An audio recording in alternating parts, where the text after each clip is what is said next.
बिस्मिल्लाहिर्रहमानिर्रहीम। अस्सलाम वालेकुम। मेरा नाम है डॉक्टर हाफिज़ आफ्ताब अहमद और आप देख रहे हैं मेरा चैनल आफ्ताब वेटनरी क्लिनिक। आज जो है ये एक बड़ा ही दिलचस्प और इंटरेस्टिंग केस जो है वो आपको देखने को मिलेगा। तो इस केस की हिस्ट्री ये है कि पिछले कुछ 6 घंटे से जो है ये इसी तरह ही खड़ी हुई है और बार बार जो है वो अगेन एंड अगेन जो है वो स्ट्रेनिंग कर रही है, ज़ोर लगा रही है। तो अगर हम रफली बात करें डायग्नोसिस की, तो इसमें डायग्नोसिस में 2 चीज़ें हो सकती है, या तो कोई स्टमक का इशू हो सकता है या फिर यूट्रस का प्रॉब्लम हो सकता है। तो अगर हम स्टमक इशू की बात करें तो उसमें जो है वो एनिमल जो है वो अपने एब्डोमेन पे, पेट पे जो है वो किक करता है, तो या फिर जो है बार बार जो है वो उसकी तरफ देखता है मुड़ मुड़ के। तो इसके अलावा एक और सिम्टम जो है अगर स्टमक का इशू है वो ये आता है कि एनिमल जो है बार बार उठता बैठता है, बैठती है वो फिर उठ जाती है, फिर बैठती है, फिर उठती है और अंगड़ाइयाँ लेती है ज़ोर ज़ोर से। तो इसमें वो चीज़ देखने को नहीं मिल रही। तो बाकी जो है हम इसमें ये डायग्नोज कर सकते हैं कि यूट्रस का कोई इशू हो सकता है इसको। तो इसकी हिस्ट्री की बात करें तो हिस्ट्री में ये है कि इसकी प्रेग्नेंट कौ है। तो प्रेगनेंसी को जो है 9 मंथ कंप्लीट हो चुके हैं, क्योंकि कौ में 9 मंथ की प्रेगनेंसी होती है। तो लेकिन मज़े की बात यह है कि इसमें जो प्रेगनेंसी वाले सिम्टम्स हैं तो वो उसमें कोई भी नहीं है। जैसे 9वें महीने में जो है अडर की डेवलपमेंट होती है, मेमरी ग्लैंड जो हैं वो डेवलप होते हैं। तो इसमें देखें कोई हमें जो है वो खातर खा वो जो है इसमें कोई डेवलपमेंट नज़र नहीं आ रही। तो अगर हम जो है इसकी पार्चुरेशन की बात करें तो पार्चुरेशन वाले सिम्टम्स भी नहीं हैं कि जिसमें जो है वो ये लिगामेंट्स वगैरह रिलैक्स होते हैं और लेबर पेन शुरू होती हैं। तो उस तरह की कोई भी जो है चीज़ हमें देखने को नहीं मिल रही। तो फिर एक्चुअली ये है क्या चीज़, तो जो है अभी हम चेक करने वाले हैं कि इसको एक्चुअली प्रॉब्लम क्या आ रहा है। तो हिस्ट्री में एक और चीज़ जो है वो ये सुनने को ओनर से मिली है कि पिछले को 2 दिन से जब भी बैठती है तो इसके वल्वा से जो है वो ब्लैकिश ब्राउन कह लें या रेडिश ब्लैकिश कह लें, तो इस तरह का जो है वो डिस्चार्ज जो है ये निकालती रहती है।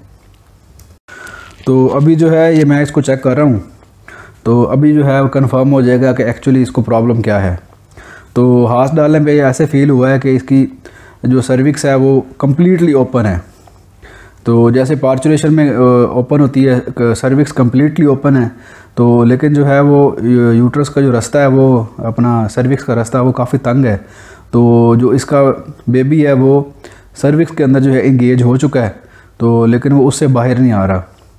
तो इसके अलावा जो दूसरी चीज़ फील हुई है वो ये है कि बच्चे के ऊपर जो है उसका जो प्लेसेंटा है वो बड़ा ही टाइटली जो है वो चिमड़ा हुआ है, पैक्ड हुआ है। तो हम जो है इसको डायग्नोज कर ये देखें, इस तरह का फ्लूइड जो है ये टार की तरह का जो है फ्लूइड ये जो है डिस्चार्ज इसकी तरफ से निकलता रहता है, जो ओनर की कंप्लेन थी। तो हमारी डायग्नोसिस के मुताबिक जो है ये एक ममीफिकेशन का केस है। तो ये देखें जी, हेड जो है उसको रस्सी डाल के तो अभी हम जो है इसको एक्सपेल करने की कोशिश कर रहे हैं। तो एक्सपेल्शन का प्रोसेस जो है उसके लिए सबसे जो बेहतर चीज़ है वो लुब्रिकेशन है। तो हमारे जो उस्ताद कहते होते थे, जब मैं पढ़ता था तो हमारे उस्ताद फरमाते थे कि lubrication is the key to success. कि अगर हम लाइव स्टॉक की बात करें, कैटल बफलो की बात करें, तो और अगर आप एक अच्छे ऑब्स्टेट्रिशियन जो है, ऑब्स्टेट्रिशियन क्या बोलते हैं, वो बनना चाहते हैं, तो उसके लिए जो है सबसे बेहतर जो है वो ये है कि आपके पास जो है वो सामान पूरा होना चाहिए। ख़ास तौर पे लुब्रिकेशन का सामान होना चाहिए, क्योंकि काफ़ी जो है इस तरह का केस जो है वो अगर फील्ड में आपको देखने को मिले तो लुब्रिकेशन जो है ये बहुत ज़रूरी चीज़ है। तो अभी जो है लुब्रिकेट करके तो है इसको बाहर निकालने की कोशिश करेंगे, क्योंकि ये फीटस अंदर ही जो है ड्राई हो चुका है और बिल्कुल पैक हो चुका है। तो अगर ये केस मैसीरेशन का होता तो उसमें हमें जो देखने को मिलना था वो ये था कि जो प्लेसेंटा है उसके अंदर ही, यूट्रस के अंदर ही जो है इसकी जो काफ की बोन्स हैं वो भी गल के जो है एक दूसरे से अलग हो गई होती हैं, क्योंकि उसमें बैक्टीरियल प्रोसेस होता है, बैक्टीरियल डाइजेशन होती है वगैरह वगैरह, पूरा लंबी जो है प्रोसेस, पूरी कहानी है। तो उससे जो है वो बोन्स फील होती हैं एक्चुअली। तो दूसरी बात यह है कि उसके अंदर अपने आप ही जो है ये पार्चुरेशन का, डिलीवरी का जो भी कह लें, वो प्रोसेस शुरू नहीं होता। तो ममीफिकेशन में भी वैसा नहीं होता। ये स्ट्रेंज केस है, किस तरह है कि इसकी जो है ख़ुद ही जैसे ही 9 मंथ पूरे हुए हैं तो जो है इसकी ख़ुद ही डिलीवरी होने शुरू हुई है। तो एक्चुअली जो है ममीफिकेशन में भी इस तरह नहीं होता।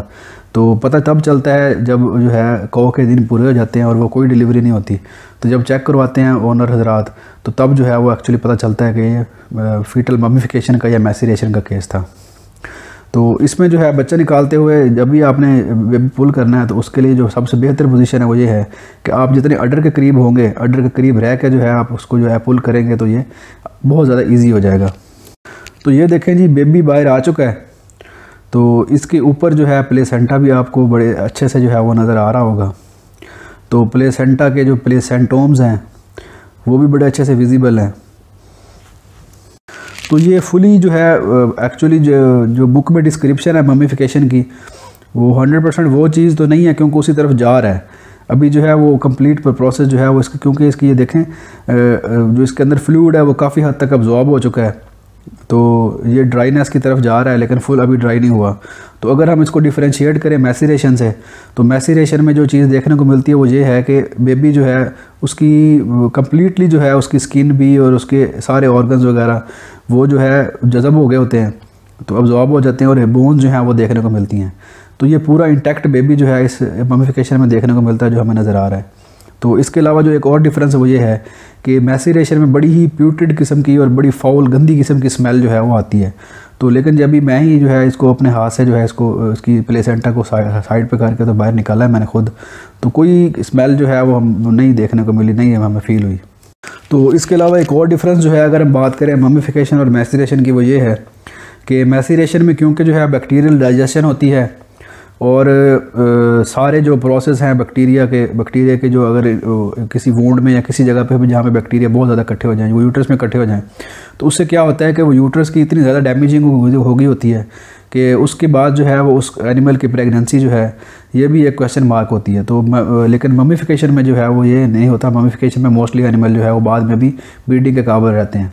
तो इन्होंने जो क्या किया है कि वो बच्चा जो है उसको बाहर ले जाके तो गड़ा खोदा है, गड़े के अंदर ये बच्चे को डाला है, उसको ऊपर चूना वगैरह डाल के तो ये इसको दबा देंगे, क्योंकि ये समझ रहे थे कि ये कोई अजीब ही चीज़ जो है वो ये हुई है, अनहोनी सी चीज़ हुई है।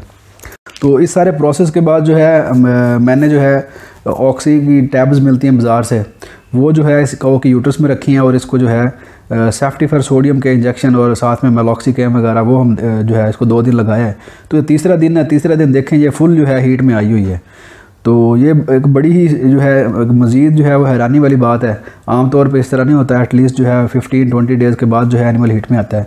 तो ये तीसरा दिन है, जस्ट ओनली 3 डेज़ तीसरा दिन है। तो तीसरे दिन ही ये काऊ फुल हीट में आई है और इसके जो है यूट्रस से अभी आपको देखने को मिलेगा क्लियर जो डिस्चार्ज है, जो म्यूकस है वो बिल्कुल क्लियर जो है वो जो है निकल रहा है। देखें फुल जो है इस टाइम जो है वो स्टैंडिंग हीट में आई हुई है। तो ये कम अज़ कम मेरे लिए जो है बड़ी खुशी की बात है कि हमने जो है बड़े से अच्छे से जो है वो केस डील की। ये देखें इसकी जो है जो उसको तार बोलते हैं पंजाबी में कि जो है वो तारें कर रही है, तो ये तारें जो है इसकी म्यूकस जो है बिल्कुल क्लियर है। तो ये थी जी आज की वीडियो। मिलते हैं नेक्स्ट वीडियो में, अपना ख्याल रखिएगा। अल्लाह हाफिज़।